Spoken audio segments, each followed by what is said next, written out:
Hello guys, welcome back to my channel. So in today's video I'm preparing a paratha recipe. It's been a while since I did any paratha or roti on the channel. So I thought of a new variety and I'm making garlic paratha today. The ingredients list is given in the description box below. Do check it out. Don't forget to subscribe, click the bell, like, share and comment. So let's move in. So in a bowl I've got all-purpose flour or maida and some ghee.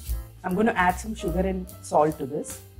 Now we'll add water little by little and make a dough out of this. So first we'll mix the ghee into the maida nicely and then pour water little by little and make a dough out of it.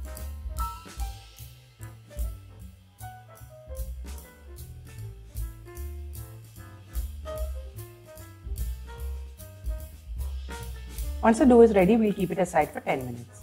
In another bowl, I've got the chopped garlic, coriander leaves and red chilli powder which we'll be using as stuffing. So I've made a peda out of the dough.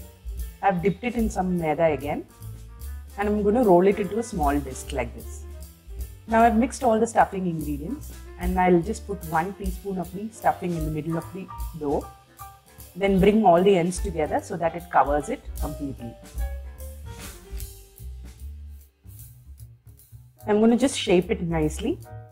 Again, dip in some maida flour and then I'm going to press the edges like this and gently roll it into a paratha.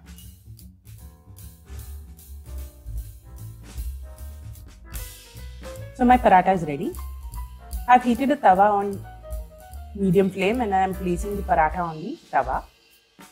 I'm going to just brush it with some melted butter and cook it from both sides until it's nice and golden brown and also cooked through.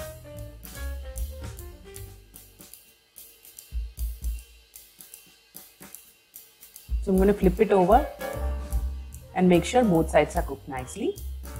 I'm adding the butter in between. So once it's cooked nicely, you can remove it from the tawa and then serve it with any gravy of your choice.